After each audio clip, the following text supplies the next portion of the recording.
O punho do meu pai acertou meu rosto com tanta força que vi estrelas. O som ecoou pela sala de jantar, cheia de 55 convidados para a ceia de ação de graças da família. Por um segundo, o silêncio foi total. E então veio a risada do meu irmão, Renato. Uma gargalhada seca, cruel, que cortou o ar feito faca amolada. Minha mãe? Nem um grito de horror, nem um passo na minha direção. Ela só se recostou na cadeira e sorriu. Muito bem, disse meu pai, abanando a mão como quem espanta mosquito. Você mereceu.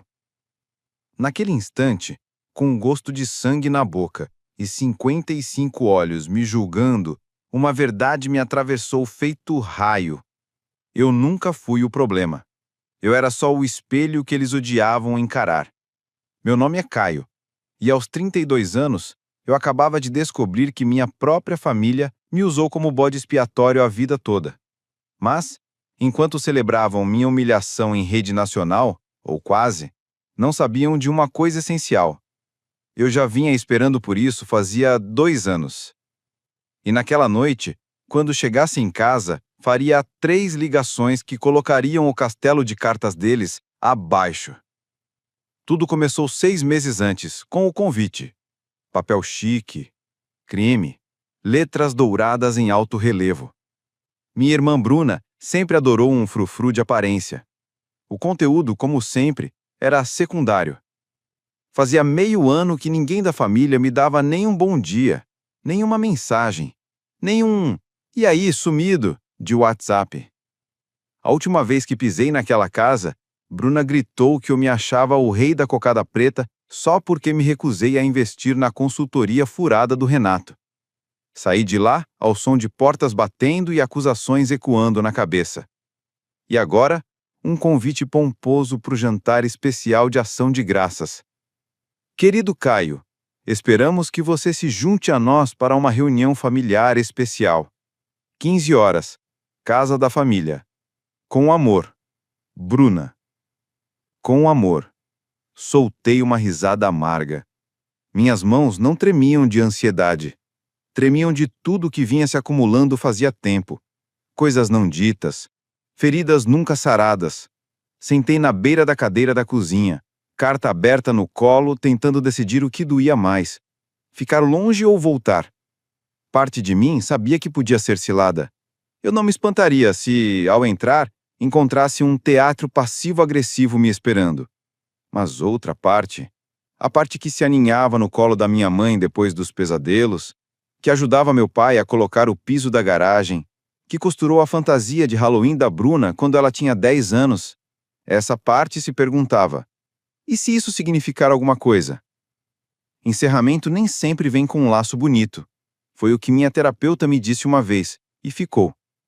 Naquela noite, comprei a passagem do trem regional das 9h05. Chegaria em Campinas no início da tarde. Peguei uma gravata vermelha do armário. Minha mãe sempre dizia que me fazia parecer metido, tipo o vendedor tentando empurrar produto caro. Usei mesmo assim. A viagem pareceu mais longa que o normal. Talvez pelo céu nublado ou pela moça do outro lado do vagão que chorava baixinho num guardanapo do Starbucks. Não perguntei nada. Cada um carrega seus fantasmas em silêncio. Ao chegar, o bairro estava tão arrumadinho quanto antes. Gramados aparados, carros iguais nas garagens iguais. Quando subi os degraus até a velha Porta Branca, senti um aperto no peito.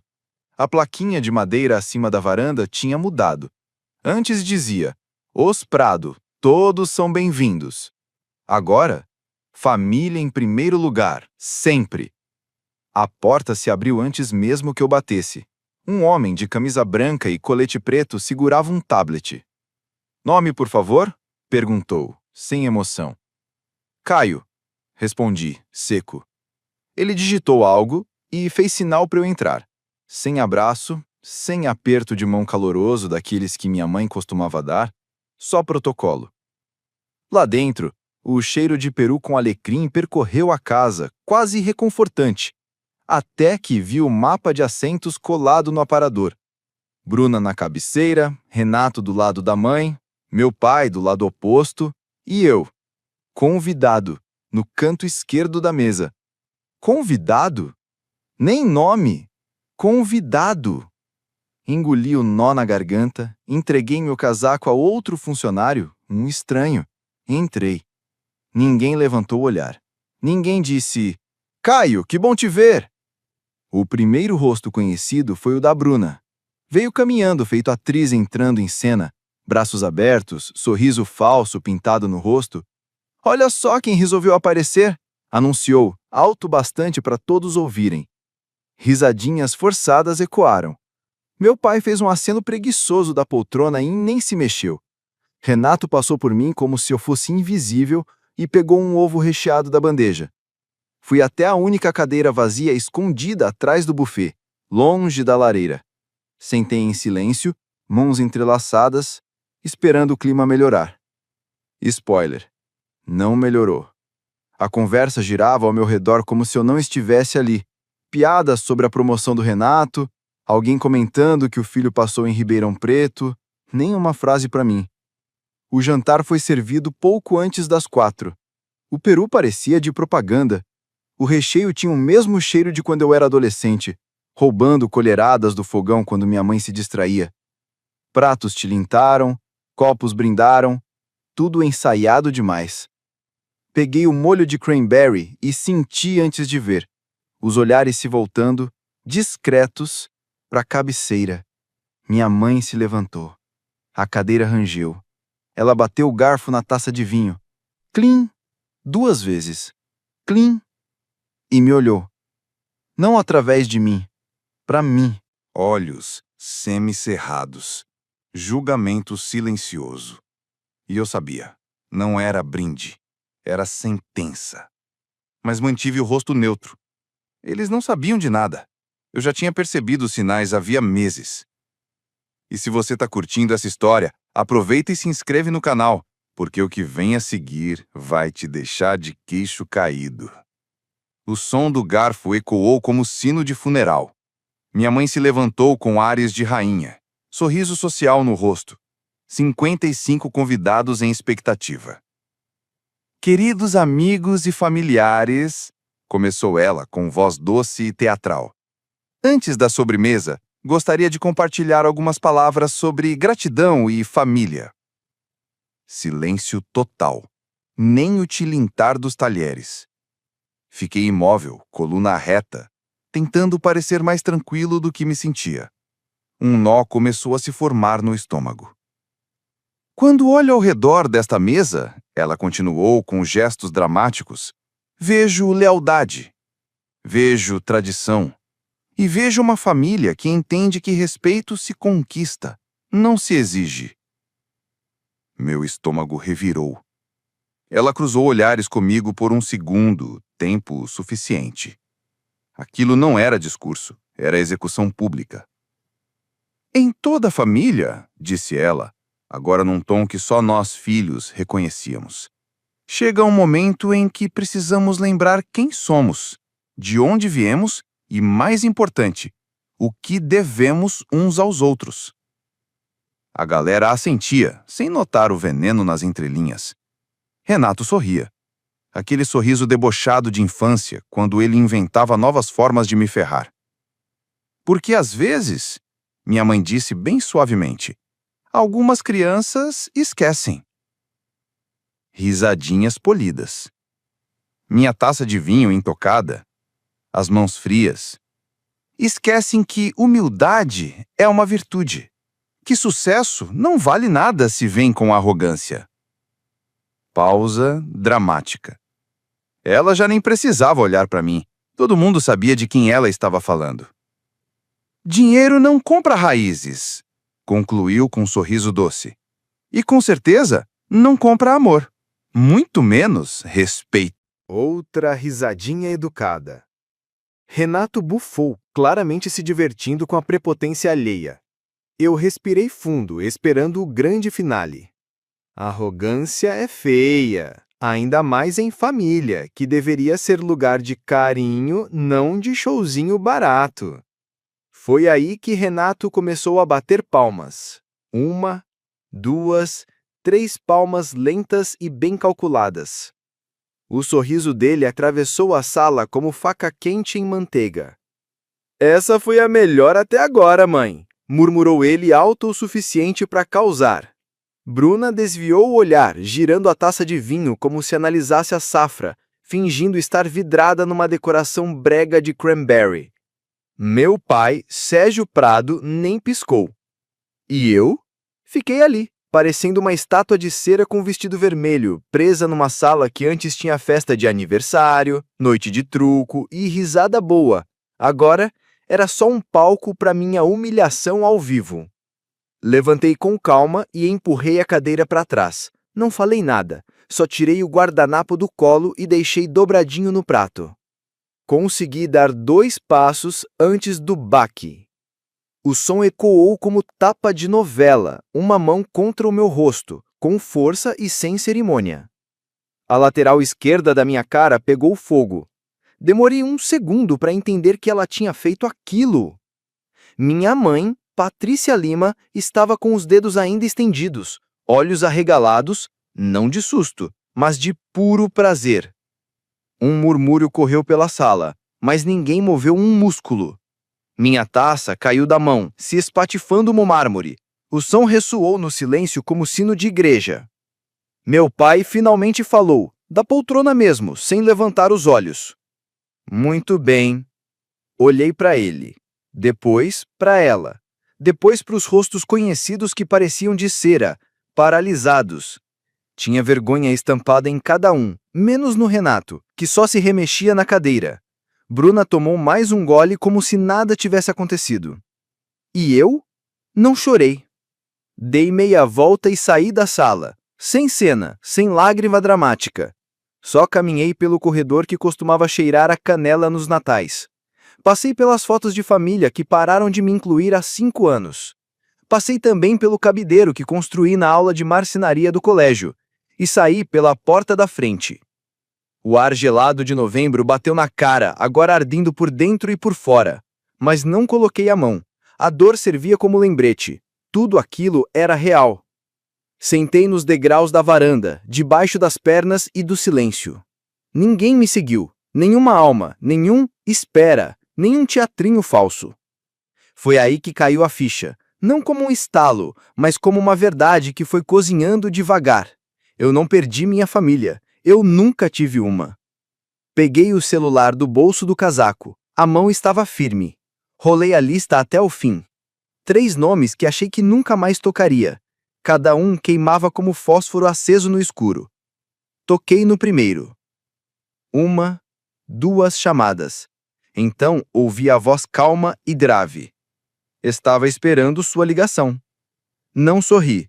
Só soltei o ar e encostei no balcão da cozinha, a quina pressionando minha coluna. André, está na hora. Silêncio. E então, com aquela cadência serena que sempre admirei, ele respondeu. Imagino que a coisa desandou de vez. Pode-se dizer que sim.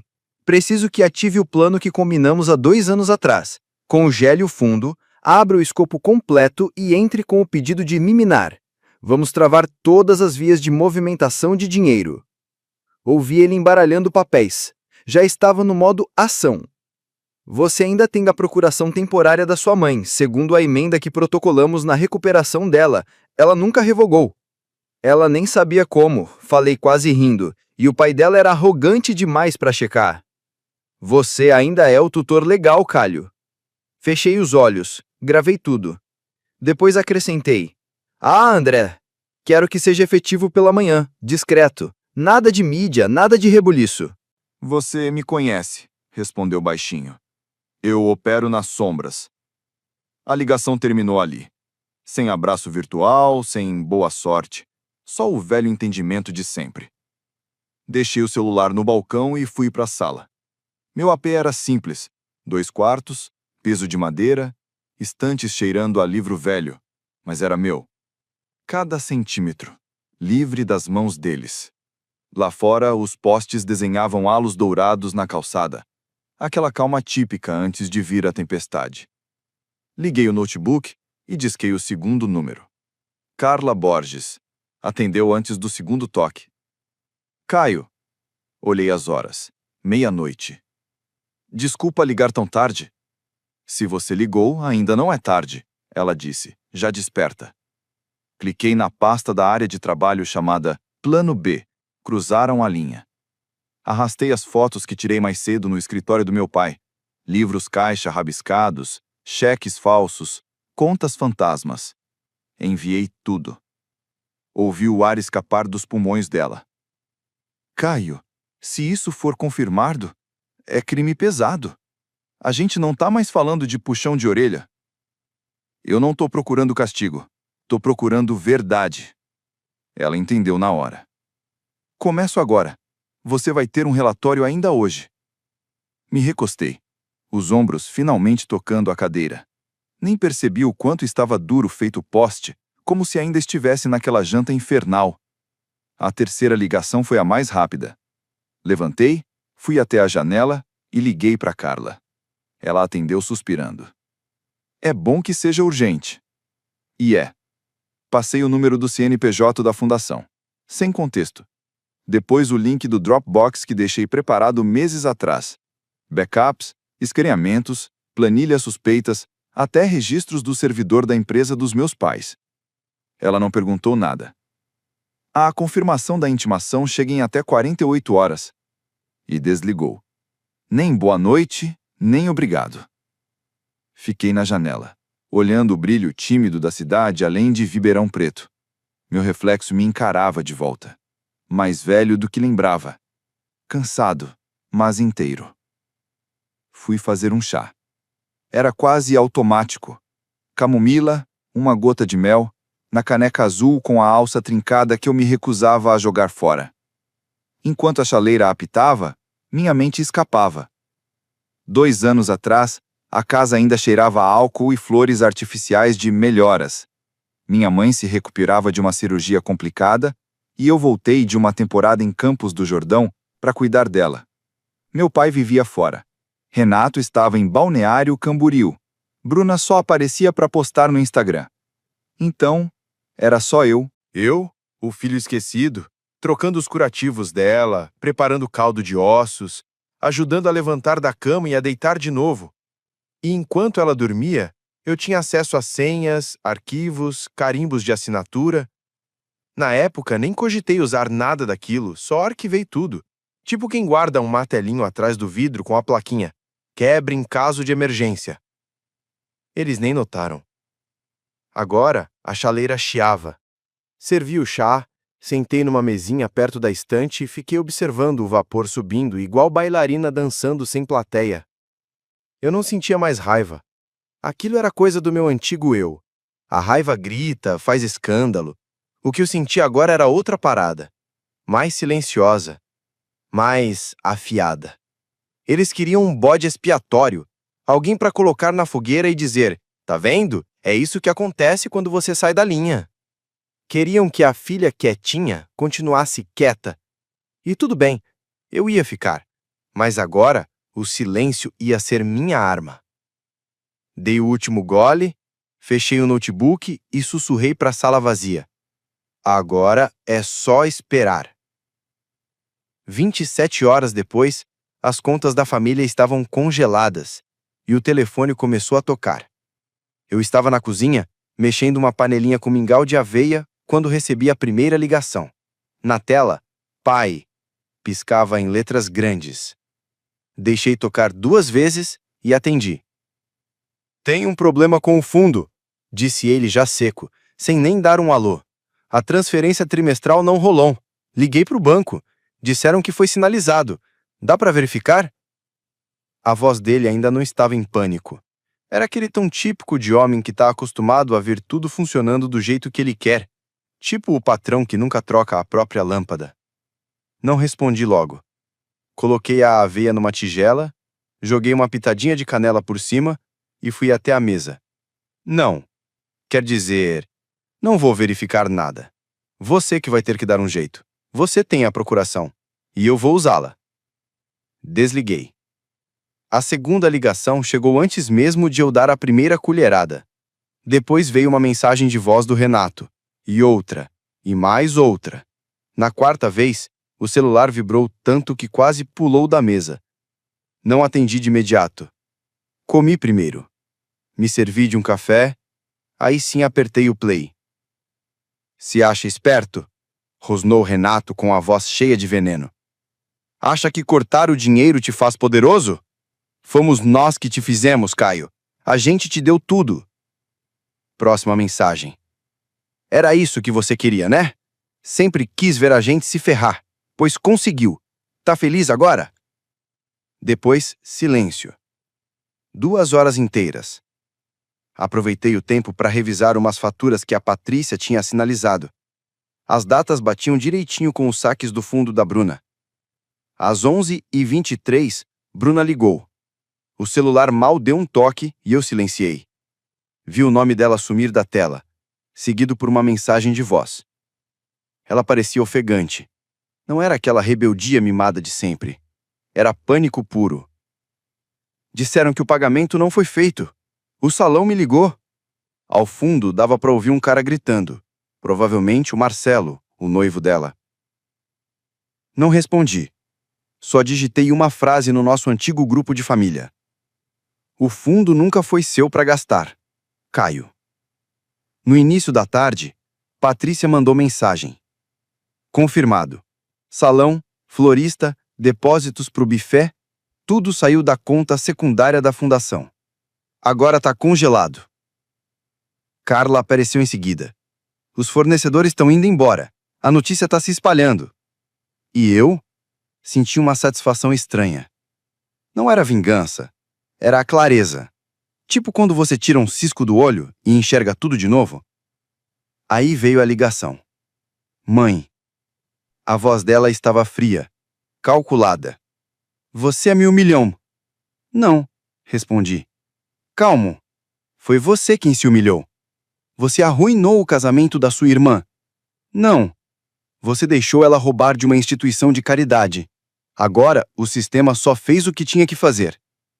Eu não hackeei nada. Não cometi crime algum. Só deixei a verdade aparecer. Você sempre foi difícil, Caio.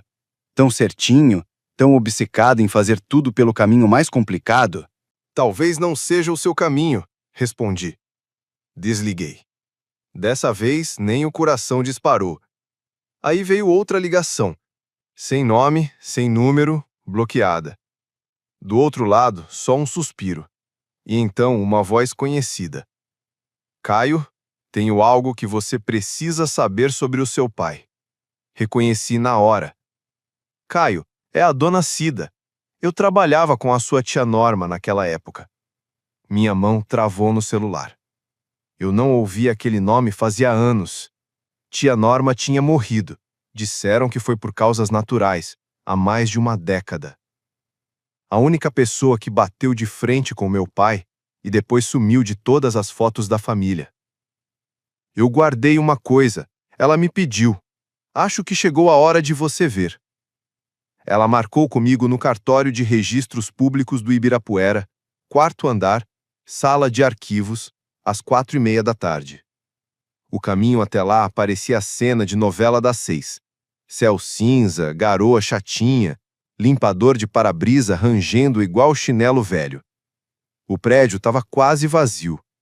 No 4º andar, cheiro de papel mofado e burocracia esquecida.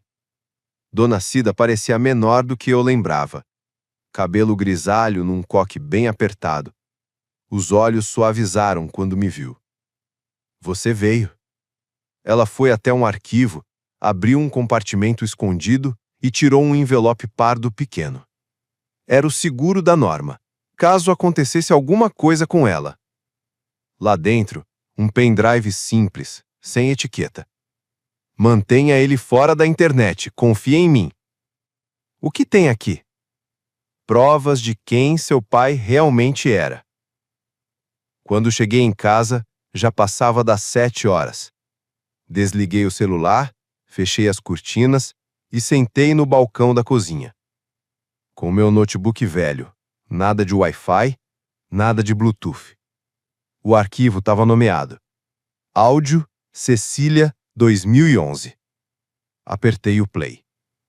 No começo, só estática. Depois, a voz do meu pai. Então é assim. Chamamos de fundo familiar. Fazemos parecer tudo limpinho. Os nomes das crianças vão para os documentos. Outra voz. Era minha mãe. E a Receita vai começar a fuçar logo, hein? Meu pai de novo. A gente manda os ativos reais para a empresa de fachada. Depois, redireciona tudo para o novo fundo. Só o Renato tem os códigos. As meninas não precisam saber de nada. Pausa. Risadas. O Caio nem vai notar. Tá ocupado demais querendo salvar o mundo. Pausei. Meu peito travou como se eu tivesse engolido o vidro quebrado. E eles não me apagaram de vez. Me usaram. Meu nome, minha identidade, meu silêncio. Eu não era o filho esquecido. Eu era a isca. Liguei pro André Nogueira e contei tudo. Falsificação, desvio de grana, fraude eletrônica. Coisa suficiente para abrir investigação criminal com gosto. Quero que tudo isso venha à tona. Pouco antes da meia-noite, enviei o áudio para 3 pessoas. André, um contato da Receita Federal e a Bruna. 5 minutos depois, pipoca a mensagem dela na tela. Que diabos! Nem tinha largado o notebook quando a campainha tocou. Rápida, impaciente. Um toque agudo, igual de alarme de micro-ondas. Pelo olho mágico, vi a Bruna. Ainda estava com aquele blazer azul marinho todo engomado, mas o cabelo parecia que tinha lutado com o vento e perdido. O rímel borrado. Os dedos brancos de tanto apertar o celular. Abri a porta sem dizer nada. Ela entrou e me mostrou o celular. Isso é verdade? Eu só assenti com a cabeça. Disseram que você foi embora porque era egoísta, ela sussurrou. Disseram que você não queria fazer parte da família. Não, falei baixinho. Saí porque sabia que tinha algo errado, só não tinha provas até agora. Ela sentou na mesa de jantar, toda dura, como quem está esperando o resultado de exame. Eu não sabia, quer dizer, sabia que tinha coisa estranha, mas achei que era só paranoia minha. Quando eu tinha 14 anos, minha mãe me disse: Caio não é como a gente. Nunca confie nele para nada sério. A partir dali, parei de te contar qualquer coisa. Meu peito apertou. Você era a queridinha, mas agora acho que eles nunca me amaram. Eu só servia para mostrar para a sociedade. Era o rosto da família, mas era só uma máscara. Você ainda tem escolha, falei. Pode continuar fingindo que nada aconteceu ou pode me ajudar a derrubar essa farsa. Isso me tornaria cúmplice. Eu ia me expor, mas você também estaria livre. Ela virou o celular de tela para baixo, com um peso. Eu só protegi monstros. O que você precisar, eu assino. Ficamos em silêncio, denso, frágil. Então o celular dela vibrou. Ela atendeu e congelou. Papai acabou de entrar com uma ação de emergência no fórum. Ele está tentando bloquear o acesso ao fundo. Disse que você é uma ameaça para o patrimônio. Levantei-me. Nada de drama, só firmeza. Mãos cerradas, não por medo, mas por preparo. Tava na hora. E eles achavam que eu estava despreparado. Não sabiam que passei 2 anos me armando para esse momento. Chegamos ao Fórum João Mendes pouco antes do meio-dia. Uma garoinha fina caía, o tipo que não molha, mas faz parecer que o mundo inteiro está chorando em silêncio. Saí do carro com a pasta em mãos e segui meu advogado pela entrada lateral, reservada para quem já tem horário marcado. Nada de imprensa ainda, graças a Deus. O chão de mármore brilhava como piso encerado de salão de baile. Nos corredores, só se ouvia o murmúrio abafado da galera do jurídico indo de uma sala para outra. Sala B. Fria como ar-condicionado de ônibus lotado. Mas fazia sentido considerando quem estava ali. Meu pai, senhor Sérgio Prado, usava um terno cinza escuro com gravata vermelha, perfeitamente alinhada. Parecia que estava indo discursar no Jornal Nacional. Minha mãe, Patrícia Lima, sentava-se ao lado dele com um vestido bege e colar de pérolas, costas duras feito madeira. Nem olhou na minha cara. Renato estava de frente, braços cruzados, maxilar tenso como se tivesse mastigado concreto. O advogado deles, Dr. Otávio Martins, ajeitou as bototurnas prateadas e me lançou um sorriso tão falso que até boneco de cera parecia mais sincero. Nos sentamos. A juíza entrou. Juíza Marlene Rios, mulher séria na casa dos 60, com aquele ar de quem não tem tempo para drama. Trata-se de uma petição de urgência apresentada pelo Sr. Sérgio Prado para reverter o congelamento do fundo da família determinado por este tribunal, anunciou seca e direta. Todas as partes estão presentes, disse Otávio. Com a permissão da meritíssima, gostaria de iniciar. Prossiga, respondeu a juíza. Ele ajeitou a gravata e deu aquele passo cheio de pose. Meritíssima, este tribunal foi induzido ao erro por alegações emocionais apresentadas pelo Sr. Caio Prado, que, embora seja inteligente, possui um histórico documentado de instabilidade emocional, consequência de uma adolescência conturbada. Senti meu advogado, Dr. Bristol, respirar fundo ao meu lado, calmo como quem joga xadrez. Otávio seguiu. A decisão de congelar o fundo foi impulsiva e motivada por vingança. O patrimônio da família sustenta várias gerações. Paralisá-lo por conta de um único herdeiro, sem provas contundentes, pode causar prejuízos irreparáveis. Pedimos o fim imediato do bloqueio e a reintegração do Sr. Sérgio Prado como único administrador. Dê um passo para trás com aquele ar de quem já acha que ganhou. A juíza se virou para a gente. Dr. Bristol. Sim, meritíssima. O Sr. Caio Prado gostaria de falar diretamente ao tribunal.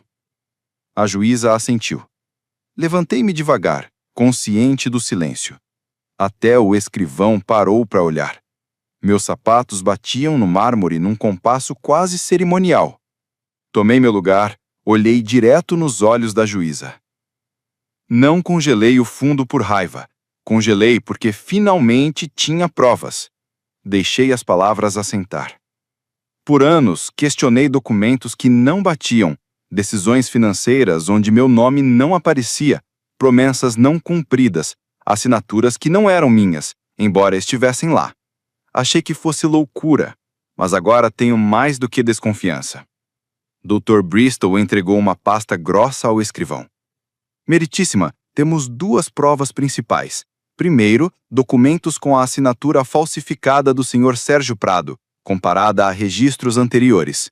Segundo, um arquivo de áudio em que ele fala explicitamente sobre ocultação de patrimônio em nome dos filhos, para escapar da Receita Federal. A juíza levantou uma sobrancelha. Vocês têm o áudio? Temos, obtido legalmente por meio de ligação gravada com uma testemunha que posteriormente prestou depoimento sob juramento. A juíza Marlene Rios se inclinou levemente para a frente. Toque. A sala ficou num silêncio que dava para ouvir o coração batendo. Um assistente técnico entrou com uma caixinha de som e apertou o play. E lá estava, a voz do meu pai, Sérgio Prado, nítida, tranquila. Transferimos o restante para o nome da Bruna. Ela não faz perguntas. O Caio é curioso demais. Vamos dizer que ele está fora do inventário. Corta ele, deixa de fora. Se a receita cair em cima, a papelada tá limpa. A voz do Renato soou fraca, mas com risadinha. Você é implacável. E o meu pai, rindo também. Não, eu sou cuidadoso. Ninguém nem piscava. Parecia que todo mundo ali resolveu parar de respirar ao mesmo tempo. Até o teatrinho do Dr. Otávio Martins desmoronou.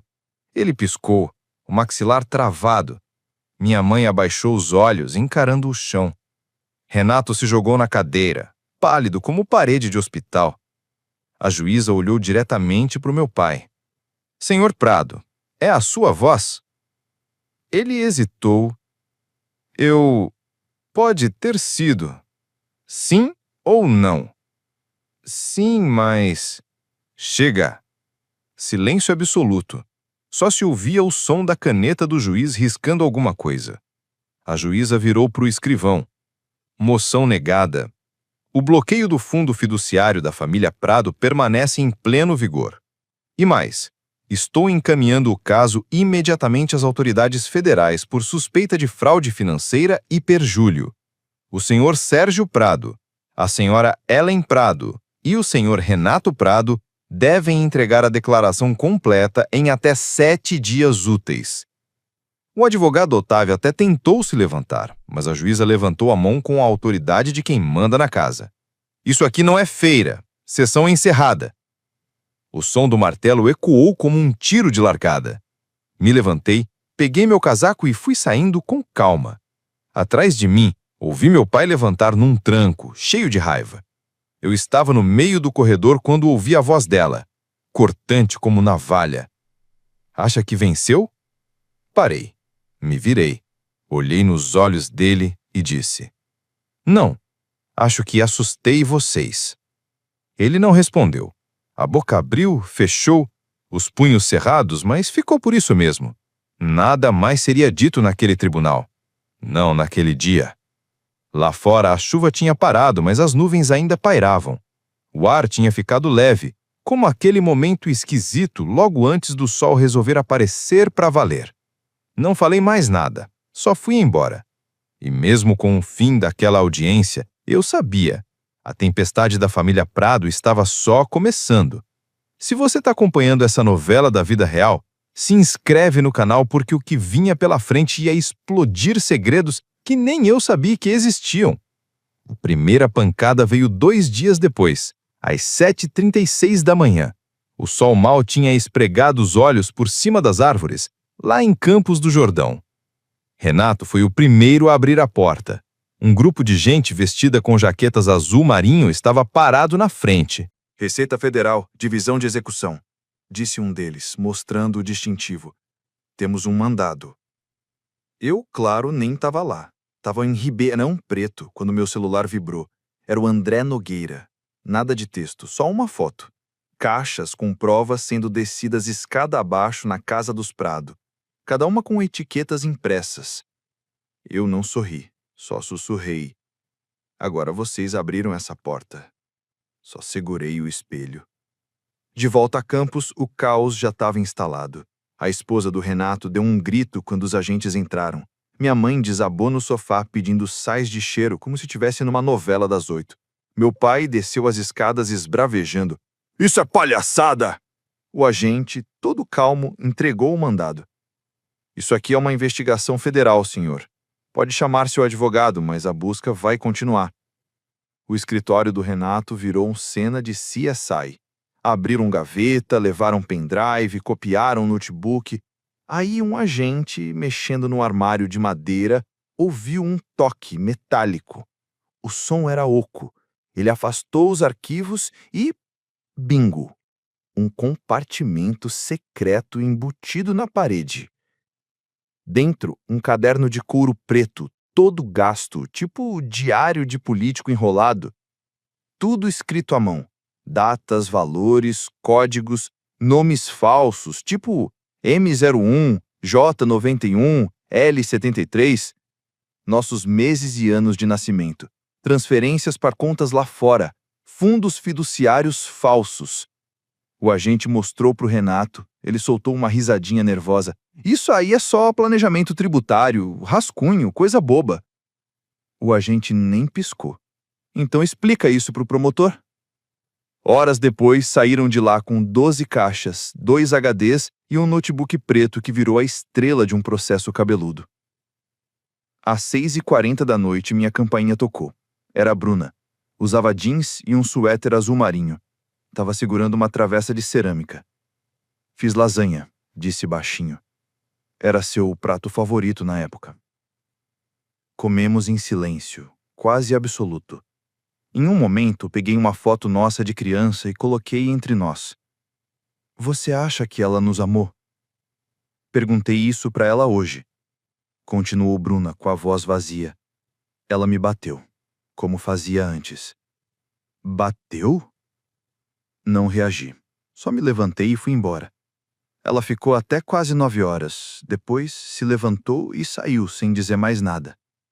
Antes de dormir, fui até a caixa de correio. Dentro, um envelope bege registrado com 5 palavras escritas à mão. Para o herdeiro de direito. Fiquei parado no corredor. O envelope tremia nas minhas mãos. Quando abri, caiu um pendrive e uma carta com a letra do meu avô. Se você está lendo isso, Caio, então já provou ser mais forte do que eu jamais fui. Ele escreveu sobre como viu meus pais cortarem minhas asas, como criou um fundo secreto ignorando todo mundo. Tudo que construí em Campos do Jordão é seu, não por sangue, mas porque você enxergou as pessoas como elas são e ainda assim escolheu ser gentil. Liguei o notebook e coloquei o pendrive. A tela ficou preta. E então, meu avô apareceu numa gravação de 2016. Se você está assistindo isso, garoto, é porque eles fizeram exatamente o que eu temia. Eu vi o que fizeram com você. Como te isolaram, como tentaram te apagar. Então deixei instruções, o fundo de Campos do Jordão, a terra, o chalé, tudo seu. É seu. Sempre foi. Construa algo com o seu nome. Não passe a vida tentando provar que eles estavam errados. Apenas viva como se você estivesse certo o tempo todo. Na manhã seguinte, protocolamos a carta e o vídeo no Fórum Central João Mendes. Em 3 semanas, a juíza Marlene Rios decidiu a nosso favor. O fundo principal foi declarado fraudulento. As instruções do vovô foram reconhecidas como vinculativas. Meu celular piscou com alertas das notícias. Fundo da família Prado invalidado em tribunal. Financista local sob investigação da Receita Federal. Havia fotos do meu pai protegendo o rosto das câmeras e do Renato em frente à empresa, que agora estava fechada. A Bruna não apareceu em nenhuma delas. Não dei declarações, não postei nada nas redes sociais. Não falei, porque o silêncio, quando vem daqueles que foram rejeitados, ecoa mais alto do que qualquer gritaria. 3 semanas depois, peguei a estrada para Campos do Jordão. A estrada serpenteava como uma velha amiga. Ao chegar no chalé, a chave ainda encaixava direitinho. Lá dentro, tudo estava exatamente do jeito que ele deixou. Pilhas de lenha, cobertores dobrados, a caneca no parapeito da janela. Acendi a lareira e deixei a carta sobre a pedra, sobre uma lanterna de latão que sempre iluminava nosso caminho de volta para casa. Agora, aquilo era meu, não no sentido de propriedade, mas de raízes. Registrei o Fundo Campos do Jordão em meu nome. Transformei parte dele numa fundação silenciosa, oferecendo workshops de educação financeira e pequenas doações para jovens com histórias de família complicadas. A Bruna apareceu sem ser convidada. Ela não queria seu nome em nada. Só fazia as planilhas e mexia na sopa durante as reuniões. Nunca falamos sobre o tapa ou a lasanha. Apenas seguimos em frente. E quando me perguntam como sobrevivi a tudo isso, respondo que às vezes você não recebe um pedido de desculpas. Você não ouve as palavras que merece.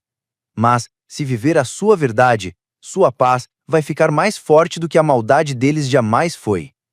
Eu não destruí a família. Só parei de deixar que ela me destruísse. Mas tinha uma última revelação esperando por mim. Uma que mudaria tudo o que eu pensava que sabia sobre quem estava por trás disso desde o começo. 6 meses depois, recebi uma carta da prisão federal. Papel comum, letra trêmula. Meu pai, Caio, escreveu: "Sei que tenho muito a explicar. Quando sair, gostaria de conversar." Não respondi. Algumas pontes são queimadas por um motivo. O Renato perdeu tudo: empresa, casa, esposa. Ouvi dizer que ele trabalha numa loja de ferragens em Americana, morando num apartamento apertado. Às vezes, a humildade chega tarde demais para consertar o orgulho.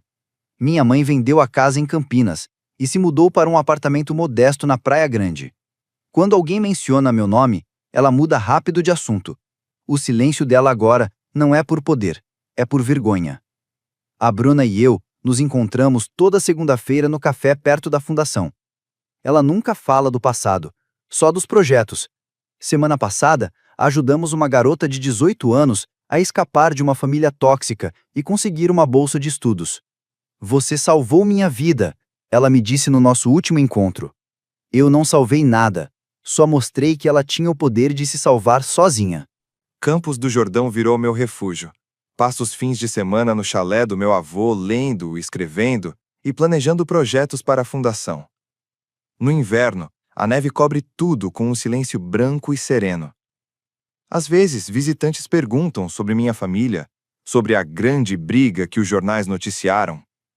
Não houve briga, respondo, tranquilo. Só a verdade. A verdade é poderosa. Não precisa de gritos nem de forçar a barra. Só precisa ser revelada na hora certa, pelas pessoas certas. Aprendi que vingança não é destruir quem te machucou. É construir algo tão sólido que o passado não consiga mais te alcançar. Tentaram me fazer acreditar que eu era o problema, que minha honestidade era arrogância, que minha integridade era ingenuidade. Mas erraram feio ao confundir minha bondade com fraqueza. No fim, descobri algo que eles nunca vão entender. Dá para ser gentil e forte ao mesmo tempo. Dá para perdoar sem esquecer. Dá para seguir em frente sem deixar ninguém te subestimar.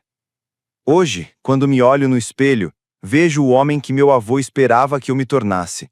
Não é perfeito, mas é honesto. Não é vingativo, mas é justo. A última vez que ouvi falar do meu pai, ele cumpria 2 anos de prisão por fraude fiscal. O Renato perdeu a guarda dos filhos e está ralando para pagar as dívidas. Eu estou planejando abrir a 2ª sede da fundação. Se essa história de superação e justiça tocou seu coração, inscreva-se no canal para mais histórias reais de gente que transformou dor em propósito. Porque no fim, a melhor vingança não é destruir quem te machucou, mas construir uma vida tão cheia que eles se tornam irrelevantes. E quando perguntam se todo sofrimento valeu a pena, respondo com o que meu avô dizia. Às vezes, você tem que passar pelo inferno para encontrar sua força, mas quando acha, ninguém pode tirar ela de você. E você, teria a mesma reação de simplesmente sair pela porta da frente? Você também iria fazer doações como Caiu? Se sim, nos diga aqui nos comentários. O que você achou da história? Fale nos comentários sua nota de 0 a 10. Um beijo e até a próxima história. Meu filho construiu uma casa na árvore com o avô. Acordamos certa manhã e ela havia desaparecido, destruída por uma motosserra. Era perigosa e bloqueava nossa visão, disse o vizinho.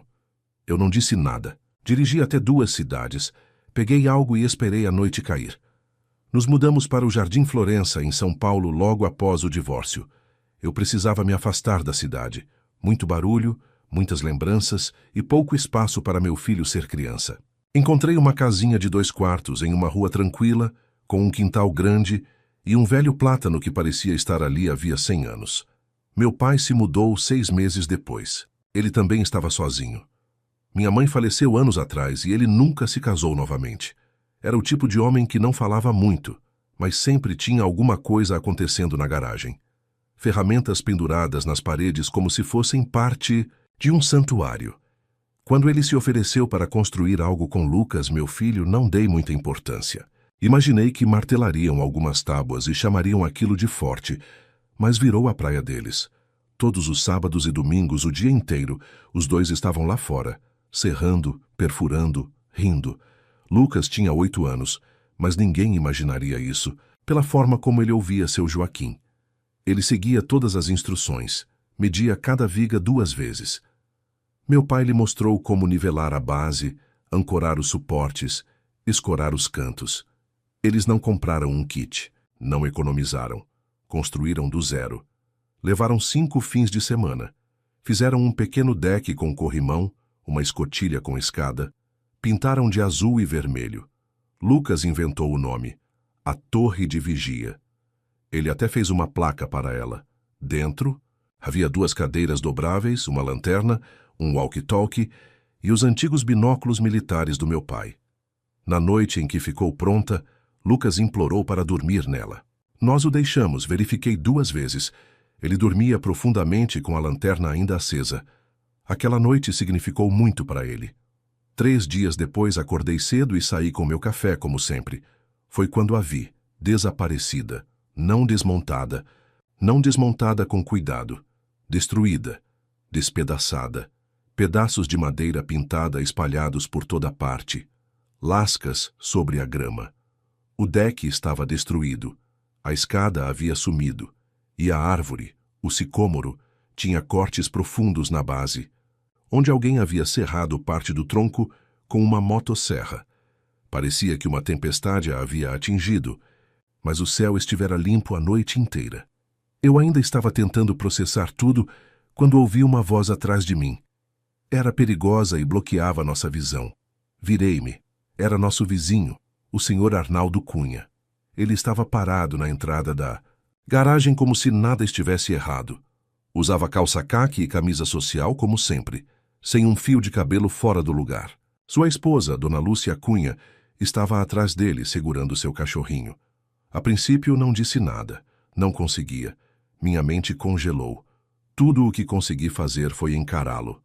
Você deveria ter tirado uma licença, disse ele. Aquela coisa era um problema. Sem falar na monstruosidade. Então ele se virou e voltou para dentro. Fiquei parado por um bom tempo. Meu café esfriou na minha mão. Aquela casa na árvore não era só um brinquedo de criança. Foi a única coisa que meu filho e o avô construíram juntos. Foram horas de trabalho duro. Era algo que significava alguma coisa. E Arnaldo mandou destruir. Eu não gritei, não chamei a polícia. Eu sabia como esse tipo de coisa acontece em um lugar como este. Ele tinha dinheiro e amigos na associação de moradores. Mesmo que eu registrasse uma queixa, nada aconteceria. Eles apenas diriam que o problema estava na divisa da propriedade dele ou algo assim. Então voltei para dentro. Sentei-me à mesa da cozinha, levantei-me, peguei minhas chaves e fui embora. Dirigi por 2 cidades até encontrar alguém que eu conhecia. Um sujeito com quem não falava havia anos. Não éramos próximos, mas tínhamos uma história em comum. Eu o ajudei uma vez. Agora era a vez dele. Voltei com algo no porta-malas. Era pesado, coberto por uma lona. O tipo de coisa que não deixa dúvidas quando usada corretamente. Naquela noite, não dormi. Esperei. Fiquei sentado na sala escura até depois da meia-noite. Luzes apagadas. Apenas o zumbido da geladeira e o rangido ocasional da casa se acomodando. Lucas dormia na minha cama. Ele não tinha falado muito o dia todo. Só ficava perguntando por que alguém faria aquilo. Eu não tinha resposta. Contei a verdade. Eu não sabia. Esperei até ver as luzes da casa dos Cunha se apagarem. Então me levantei, fui até a garagem e abri o porta-malas. O que eu tinha não era ilegal. Não exatamente, mas era o suficiente para ilustrar. Um longo rolo de filme plástico industrial. Alguns galões de emulsão de peixe, do tipo que paisagistas usam para fertilizar o solo. Cheira a morte. Peixe podre e lixo. Um cheiro que não sai com lavagem. Eu também tinha um pé de cabra, alguns pregos e outras coisas que prefiro não citar. Não pretendia machucar ninguém. Eu não sou esse tipo de homem. Mas não ia deixar ele fazer o que fez com meu filho. Agi rápido, em silêncio, usando luvas. Enrolei a parte de baixo da varanda dele com plástico. Preguei bem, para que nada vazasse. Depois despejei a emulsão por um pequeno corte que fiz na parte de cima. Ela penetrou e encharcou a madeira. O cheiro começava devagar. Depois, com o aumento do calor, espalhava-se pela varanda, pelo revestimento. Talvez pelas saídas de ar. Eu não me importei. Também deixei outra coisa. Uma placa igual a que Lucas fez para a casa na árvore. Mesma tinta, mesma letra. Mas esta, dizia, daqui a gente vê tudo. Bati com força no gramado bem embaixo da janela da frente dele. Depois fui embora. Na manhã seguinte, sentei na varanda tomando meu café como sempre fazia. Arnaldo saiu por volta das 7:30 da manhã. Vi o momento exato em que notou a placa. Depois ele sentiu o cheiro. Começou a gritar por Dona Lúcia. Ela saiu engasgando. Ele ligou para alguém andando em círculos, gritando. Eu não disse uma palavra. 2 dias depois, uma empresa de limpeza apareceu. Usavam máscaras. No 3º dia, estavam arrancando as tábuas da varanda. Ouvi Arnaldo discutindo com o empreiteiro. Algo sobre o cheiro ter penetrado o isolamento. Pensei que seria o fim da história, mas não foi. Na semana seguinte, cheguei em casa do trabalho e vi a polícia à minha porta. Havia 2 policiais, um uniformizado e outro à paisana. Não eram agressivos, mas também não eram amigáveis. Perguntaram se eu tinha um momento para conversar lá dentro. Eu disse, claro. Lucas estava na escola. Meu pai tinha saído para fazer compras. Eles entraram e olharam ao redor bem devagar. O agente Leonardo perguntou se eu tinha tido algum problema com meu vizinho ultimamente. Dei de ombros e disse que não éramos exatamente próximos. Então ele pegou o celular e me mostrou uma foto. Era a placa, aquela que eu deixei no quintal da casa dos Cunha. Seu filho fez isso? Ele perguntou. Eu não respondi. Apenas olhei para a foto. Ele esperou. Eu fiz a original com ele. Eu disse, para a casa na árvore. E você colocou uma assim recentemente no gramado do seu vizinho? Olhei nos olhos dele e disse, não, ele não forçou a barra. Mas então o cabo Ricardo disse, o senhor Arnaldo Cunha alega que você vandalizou a propriedade dele com materiais perigosos. Ele está registrando um boletim de ocorrência. Quer dizer alguma coisa sobre isso? Fiquei quieto. Não ia mentir, mas também não ia confessar. Eles foram embora sem me prender, sem mandado, sem acusações. Apenas um aviso de que se algo mais acontecesse, eu seria investigado mais de perto. Naquela noite encontrei meu pai sentado na varanda dos fundos. Ele não disse nada, apenas acendeu um cigarro. Algo que não fazia há anos. Eu sei que foi você, disse ele após um longo silêncio. Eu não respondi. Ele expirou lentamente. Você acha que está ajudando ele, mas não está. Esse tipo de coisa gruda na criança. A raiva, o silêncio, não desaparecem. Assenti, mesmo discordando. Então ele disse algo que realmente me tocou. Você está se tornando o tipo de homem que costumava odiar. Isso ficou na minha cabeça por dias. Comecei a pensar, talvez eu devesse ter deixado para lá. Talvez eu tenha ido longe demais. Foi aí que aconteceu de novo. Não comigo, com outra pessoa. 2 casas adiante, os Ribeiros tinham um balanço no quintal para os netos. Nada grande, apenas um balanço de madeira em formato de A, com 2 assentos e um pequeno escorregador. Certa manhã, eles acordaram e o balanço tinha sumido. A mesma coisa, cortado completamente em pedaços. Ninguém ouviu nada. Dona Célia Ribeiro chorava na entrada da garagem. O senhor Alfredo Ribeiro gritava ao telefone, como eu fizera antes. Foi aí que me dei conta. Não se tratava apenas da nossa casa na árvore. O senhor Cunha fazia isso com qualquer um de quem não gostasse. No segundo em que vi os destroços do balanço, algo em mim estalou. Não era algo isolado. Não era só um velho rabugento irritado com barulho ou limites de propriedade. Era controle. O senhor Cunha queria que todos naquela rua vivessem sob suas regras, sem barulho, sem risadas de crianças, sem lembretes de que havia vida do lado, de fora da janela dele. Fui direto para a entrada da casa dos Ribeiros. O senhor Alfredo estava tentando levantar uma das vigas quebradas, mas ele está na casa dos 70 anos. Ajudei-o a carregá-la de volta para perto do galpão. Suas mãos tremiam. Não pedimos permissão, murmurou. Disse que atrapalhávamos a vista. Era para os nossos netos. Eles têm 5 e 7 anos. Naquela noite, convoquei uma reunião. 7 vizinhos compareceram. 2 famílias com crianças pequenas, um jovem casal, os Ribeiros, e uma mãe solteira do outro lado da rua. Todos tinham uma história.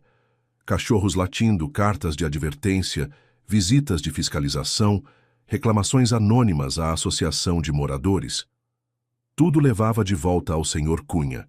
Ele registrava reclamações sobre barulho, reclamava das cores da tinta e até multava alguém por estacionar o carro muito perto do meio-fio. E o pior, ninguém jamais o enfrentava. Ele sabia como manter a situação dentro da lei o suficiente para evitar problemas de verdade. E as pessoas ali não gostavam de conflitos. Elas só queriam viver em paz. Mas nós não vivíamos em paz. Vivíamos com medo. Então fizemos um plano, nada ilegal, nada de vandalismo, nada de ameaças, mas íamos deixá-lo desconfortável. Íamos dar a ele um gostinho de como era viver cercado por pessoas que não davam a mínima para o que ele gostava. Cada criança da rua recebeu giz de calçada e foi instruída a cobrir a entrada da garagem. As pessoas começaram a tocar música um pouco mais alto à noite. Alguém trouxe um tambor e o colocou na garagem. Os Ribeiros penduraram luzes de corda na cerca e recebiam os netos todos os dias depois da escola. E eu fiz a única coisa que sabia que o deixaria louco: reconstruí. A casa na árvore não era a mesma, era maior, mais brilhante. E desta vez coloquei um holofote ativado por movimento. Quando você olhava da casa dos Cunha à noite, ele acendia como um farol. Eu sabia que ele tentaria algo, e tentou. Uma semana depois, peguei no meu quintal com um alicate de corte. Eram 2h17 da manhã. Eu me lembro porque olhei para o relógio logo depois de ouvir o tilintar metálico lá fora. Como se alguém tivesse batido em um poste de cerca ou derrubado uma ferramenta.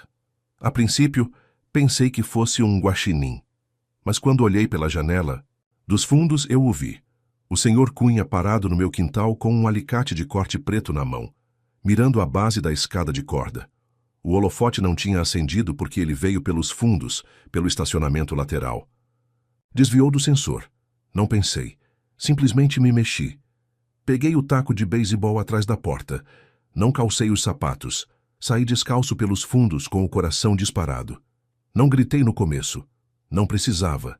Ele me viu. Congelou como uma criança pega roubando.